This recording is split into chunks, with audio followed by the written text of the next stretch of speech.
Hey everyone, I'm back here with Fred, and I wanted to make a video to talk a little bit more about my journey with autism. I know I try to be positive about having autism and everything, but I guess today I need to talk about one of the bad sides of having autism, because last night I just had a particularly rough night, and I guess partly I just need to talk through it right now. I don't know, because the core issue that I'm getting at is when you have autism and something happens that like gives you a really bad experience or a bad day or like just drains your social battery in general, you can go to sleep and then like the next morning it's still there. It's like nothing goes away. You're not really refreshed from, going to sleep and waking up and it's a new day and everything. It's like, no, it's like it still just happened. So I just woke up in a really terrible mood today, and it's kind of just prevented me from functioning thus far. And yes, Fred is here trying to cheer me up because he probably understands that something's up with me. So let's start from last night when I went to see the Super Mario Galaxy movie. That part was awesome. I had a great time there. I freaking love the theater I go to. That's another thing too, is like when you have autism, you want to do things, but it's scary because there's other people around. So it's like going to the cinema is fun once in a while, but huge cinemas freak me out, and they're just expensive as hell nowadays. So I love the fact that there's a theater not that far from my house that I can go to that's in a small town. It has one screen, and the tickets are still $5. And before you say anything in the comments, I bought pop and candy, okay? Like I know the theater is making nothing, or possibly negative nothing on just the ticket sales, but I want this theater to stay in business as long as I'm around, so I'm going to support them. So no worries there. But coming home from the theater is when everything kind of started going to hell. It was a nice drive out to the theater, nice drive through like country roads. I'm not really dealing with like interstate or, asshole drivers or whatnot. After the movie, on my way home, I'm like, I want to pick up food because it's late and I don't have a whole lot in the house to make anyway. So I'm like, I'm going to go to Burger King. And it's a Burger King I don't normally go to, but I'd been there before. And as I'm driving by the Burger King, it's really dark out, and their front part of their parking lot is like not lit up at all. So I can see their drive-through has cars in it. I can see they're still open. Well, it's like 9 o'clock at night. Of course they're still open. And I'm looking at the ground at the curb and like, I can't see. I can't see where there's a driveway. I can't see any distinction from like one end of their property to the other that isn't just pitch black. And I know somewhere along there's a driveway, but I can't see it at night, and I haven't been there enough times to just know, oh, it's over here.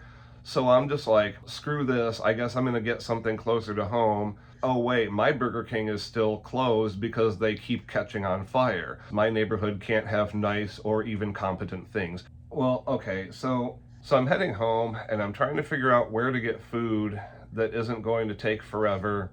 And pretty much when I realized that I wasn't going to get Burger King in my neighborhood, I realized I really wasn't going to be driving by anything else.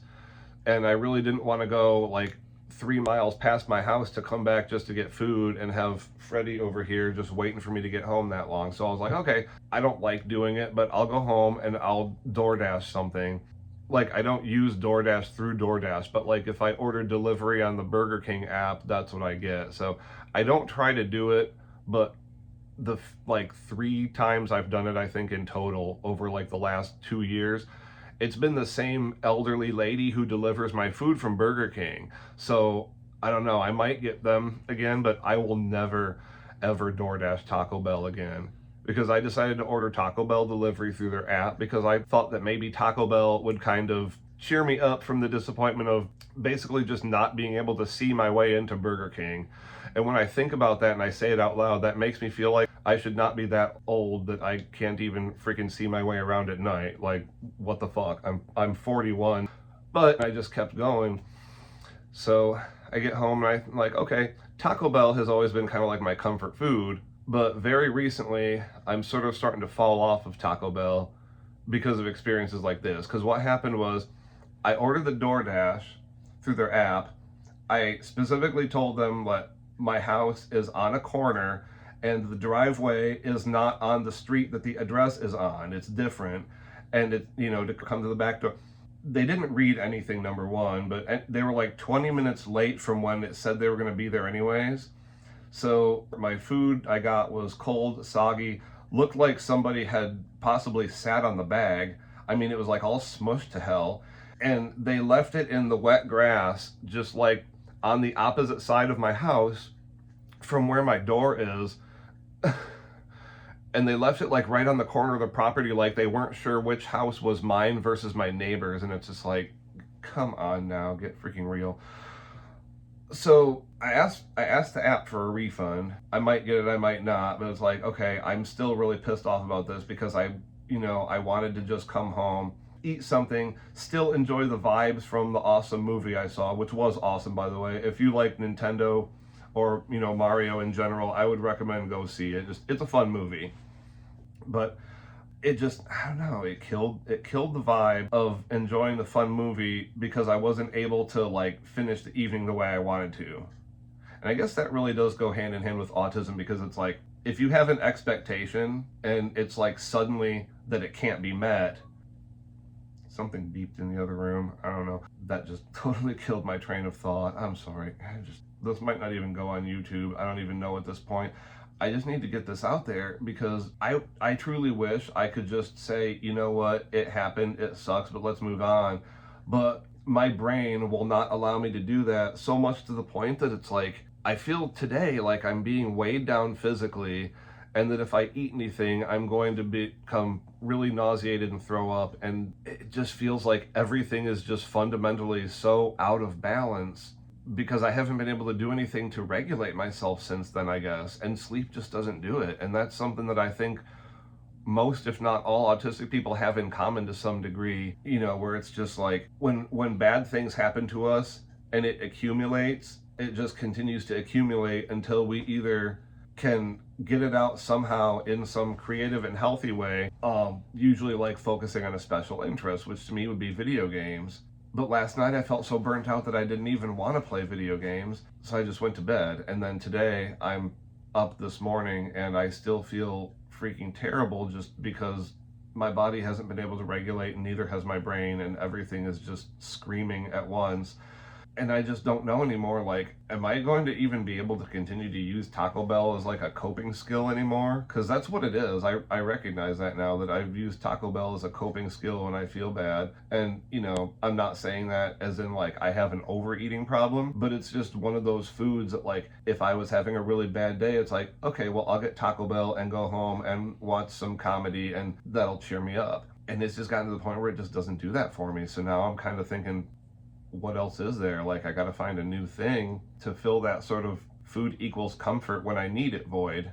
And even though the movie was fun and I enjoyed it a lot, and I always look forward to having a reason to go to that theater in particular, it still drained my social battery. I mean, it was still something where I had to go out, I had to hype myself up to leave my house and go on a drive and be around people. I mean, it was the opening day, but it was also a Wednesday, so it wasn't bad. There were probably like 25 people. And I guess for all the people out there who might be watching this and thinking like, oh, you just want people to treat you with kid gloves, you're immature, you're childish, you're too sensitive, yada yada and blah. I guess my counter to that is, when you have autism, maybe it's not every aspect of your life, but you've basically been given life on hard mode. Like, many aspects of your life are just inherently more difficult than the average person, and there's nothing outwardly giving that away to people. So, how would they know? So then they just think, oh, this person's lazy, this person can't do anything, why does this person struggle to do simple things? And it's like, because every time something goes wrong, it just accumulates, and once it accumulates to a certain point, like, we can't really function normally anymore, and we have to seek out some sort of self-care, or we're just going to burn out. And burnout is even worse, because then we're not going to be functioning for like any level, even for ourselves. We have to avoid burnout for our own well-being. And I guess that's just what I wanted to get out there. It's like, maybe describing the experience is relatable to somebody who's neurotypical, maybe it's not. I really can't say, but I just wanted to kind of say like, hey, I'm having a really shitty day and I recognize that autism has a lot to do with it. since I'm currently in that mindset, I figured what better time to explain it to people. So this might not be my most positive video. I mean, I don't think I'm an inherently negative person, but as a kid, that was one of those things that I just got so sick and tired of, was people just, calling me a negative person just because I point out that something makes me feel bad, or that I might be experiencing something negative because maybe I want help with dealing with it. So I try to be positive on this channel, but I mean, we're all humans. We can't be positive all the time. But I'm going to try to focus on the positive of yesterday today, which was the movie, because I might go see it again. I don't know. I went to see the last Mario movie a second time in the theater, and that's kind of a big deal because honestly, the only other time that I can think of in my life that I did that was Amelie. I saw Amelie 3, maybe 4, but I saw Amelie at least 3 times in the theaters when that was out. But yeah, so if I go back to see a movie in a theater, it means I really, really liked it and I had a good time. So maybe I'll do it again.